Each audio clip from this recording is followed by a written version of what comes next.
L'histoire commence par une scène de chasse au cours de laquelle un garçon de 7 ans assiste au spectacle macabre du sang qui coule des yeux de son professeur. Nous nous retrouvons dans le présent, où nous rencontrons Randy Bradley, un adolescent de 20 ans qui travaille dans un fast-food de la Louisiane rurale. Nous rencontrons également le collègue de Randy, Chris, une brute, sa petite amie Jess, Benson, et leur manager, Hardy. Chris et Hardy ont de mauvaises relations car Chris ne prend pas son travail au sérieux. Après leur avoir confié diverses tâches, Hardy invite Randy dans son bureau, où Randy apprend qu'il est sur le point d'être promu manager. Après leur conversation, Randy retourne au travail, mais Chris se met à chanter une chanson dégoûtante qui le met en colère. Randy s'oppose à Chris, mais ce dernier commence à se moquer de lui et à le traiter de tous les noms. Chris dit à Randy qu'il arrêtera de chanter si Randy mange un mauvais hamburger que Chris lui donne. Benson intervient, mais Chris le fait taire, disant à Benson qu'il ne peut pas lui donner d'ordre et menaçant de faire de sa vie un enfer s'il essaie d'intervenir à nouveau. Chris continue d'intimider Randy, qui n'a d'autre choix que de manger et de mâcher le mauvais hamburger. Benson sort du restaurant, fume une cigarette et prend un fusil de chasse dans le coffre de sa voiture avant de revenir. Lorsque Benson entre dans le restaurant, il ne perd pas de temps et tire mortellement sur Chris. Jay se met à crier, attirant l'attention de Hardy qui va voir ce qui se passe, mais Benson le tue alors qu'il tente de s'enfuir. Benson se tourne alors vers Jess et tente de l'empêcher de crier, mais comme il n'y parvient pas, il la tue à son tour. Il ne reste plus que Randy, terrifié, et Benson décide de l'épargner. Randy aide à contre-cœur Benson à déplacer les corps vers l'entrepôt, à les mettre au congélateur et à nettoyer la scène de sang. Benson ferme ensuite le restaurant et prend Randy en otage avant de partir en voiture. En chemin, Benson dit à Randy qu'il faudra attendre environ 7 heures avant que quelqu'un visite le restaurant et que toute personne qui découvrira les corps dans le congélateur pensera qu'il s'agit d'un meurtre. Le duo se rend dans un restaurant voisin et Benson donne à Randy une veste pour couvrir sa chemise ensanglantée avant d'entrer. Alors qu'il regarde le menu, Randy demande pourquoi Benson a tiré sur l'établissement. Benson répond en insultant la serveuse, Marsha, en disant qu'elle n'a rien fait d'important dans sa vie, ce qui la met en colère.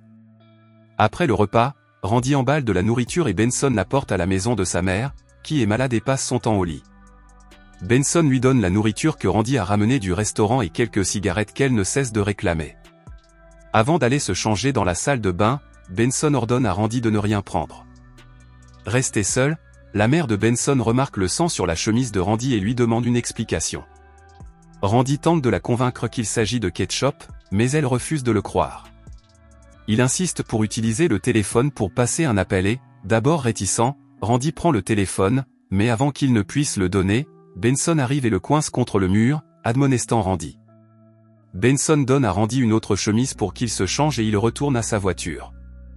Benson dit à Randy d'oublier ce qui s'est passé dans la maison et l'avertit de ne pas lui chercher des noises, établissant la règle selon laquelle Randy ne fait que ce qui est nécessaire. Pendant ce temps, un haut responsable de la restauration rapide visite le bâtiment et découvre qu'il est fermé à clé. En chemin, Randy et Benson remarquent le passage d'une voiture de police, probablement alertée par le fonctionnaire qui a contacté le 911. Les deux hommes discutent un moment et Randy parle à Benson de son ex-petite amie, qu'il a quitté après la mort de son chat, ce que Benson trouve stupide, bien que Randy ne sache pas exactement pourquoi ils ont rompu. Pour aider Randy à comprendre pourquoi son ex-copine l'a quitté, Benson l'emmène au centre commercial où elle travaille. Lisa, son ex-petite amie, est surprise de le voir et lorsque Randy lui demande s'ils peuvent parler, Lisa lui répond qu'elle ne peut pas car elle est occupée à préparer la salle pour la fête des enfants du CE1 qui aura lieu dans 1 heure. Randy décide de proposer leur aide en tant que client et, tout en décorant un crocodile en peluche, Lisa et Randy parlent enfin de leur relation passée. Elle explique que la cause de leur rupture était l'apathie de Randy, qui ne s'intéressait à rien et ne parlait jamais de ce qui s'était passé lorsqu'il était en CE1. Benson, qui en a assez, interrompt leur conversation et les deux s'en vont, tandis que Lisa leur permet de prendre les peluches qu'ils avaient décorées. Dans la voiture, Randy explique à Benson qu'il a été retenu en CE1 à cause d'un incident avec sa maîtresse, Madame Beard, à qui il avait jeté une gomme à effacer sous le coup de la colère, ce qui a ruiné leur vie à tous les deux. Madame Beard a été la risée de tous et Randy a décidé d'isoler tous ses sentiments après l'incident, craignant ce que ses émotions pourraient faire aux autres. Il explique que la raison pour laquelle il n'a pas réagi lorsque Chris l'a maltraité est que rien de bon n'est obtenu lorsque les décisions sont prises sur la base des émotions, et qu'il pourrait finir par ruiner la vie de Chris comme il l'a fait avec celle de Madame Beard. Pour que Randy se sente mieux, Benson l'emmène dans son ancienne école primaire, où Madame Beard enseigne toujours, même si c'est un samedi. À l'intérieur, il rencontre Carlos, l'un des employés de l'école, et Benson demande s'ils peuvent obtenir l'adresse de Madame Beard. Carlos refuse dans un premier temps, mais reconnaît Randy après qu'il se soit présenté. Randy explique qu'il veut s'excuser à nouveau auprès de Madame Beard, car il quitte la ville demain, et Carlos décide de les aider à trouver l'adresse. En cherchant l'adresse, Benson rencontre le vice-directeur, Elliot Shepard, qui enseignait en 3e année à l'école primaire centrale. Apparemment, Benson était l'un de ses élèves et, après avoir reçu l'adresse, le duo quitte l'école. À l'extérieur, Benson affronte Monsieur Shepard et le frappe brutalement en raison d'un incident antérieur. Heureusement pour Monsieur Shepard, Randy intervient et empêche Benson de le tuer, lui rappelant la règle qu'il lui avait fixée, et les deux quittent l'école. Le duo se rend à la maison de Madame Beard, qui accueille Randy à bras ouverts malgré l'incident désagréable du passé. À l'intérieur, Benson s'excuse pour aller aux toilettes et, en discutant avec Madame Beard, Randy apprend qu'elle ne lui en veut pas pour l'accident. Randy apprend également que Madame Beard s'est mariée et a eu une fille, mais que son mariage ne s'est pas bien passé, qu'elle est maintenant divorcée et que sa fille est avec son père. En apprenant que Madame Beard a maintenant une fille et que la vie semble lui sourire, Randy retrouve un peu de sérénité.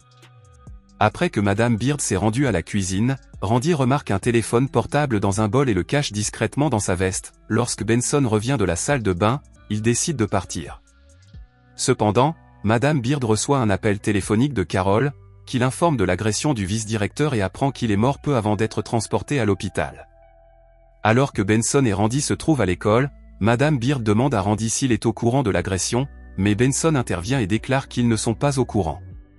Madame Beard remarque que les articulations de Benson saignent et comprend qu'il est à l'origine de l'agression et, soudain, Benson pointe une arme sur Madame Beard. La femme supplie pour sa vie et Randy demande à Benson de ne pas la tuer. Benson prend alors Madame Beard en otage et envisage de quitter la ville. En chemin, Madame Beard demande à Benson pourquoi il a attaqué Monsieur Shepard, mais il devient furieux et lui dit de se taire. Benson dit à Madame Beard que si Randy n'était pas intervenu plus tôt, elle serait déjà morte. Plus tard, Randy dit à Benson qu'il doit aller aux toilettes, mais Benson suggère d'utiliser un récipient, ce à quoi Randy répond que ce n'est pas un récipient. Le trio retourne au restaurant de tout à l'heure, et pendant qu'ils attendent leur commande, Randy demande à Benson s'il peut utiliser les toilettes. Benson le lui permet, mais ne lui donne que 2 minutes. Dans les toilettes, Randy sort le téléphone qu'il a pris chez Madame Beard et appelle la police. Après avoir expliqué la situation et donné l'adresse, Randy remet le téléphone dans sa veste et le laisse dans les toilettes avant de partir. Pendant ce temps, Marsha, la serveuse de tout à l'heure, toujours en colère après l'insulte de Benson, les confronte et les gronde, leur demandant de quitter le restaurant. Benson sort son arme et lui tire une balle dans la jambe, lui disant qu'il essayait juste de clarifier les choses et que l'insulte n'avait rien à voir avec elle. À ce moment-là, Randy s'oppose à Benson et lui ordonne d'arrêter, et soudain, ils entendent les sirènes de la police approcher. Furieux et terrifié, Benson reproche à Madame Beard de les avoir appelés et entreprend de lui tirer dessus, mais Randy s'interpose et reçoit une balle dans l'épaule. Benson tente d'arrêter l'hémorragie et Randy admet que c'est lui qui a appelé la police, ce qui donne à Benson un sentiment de trahison.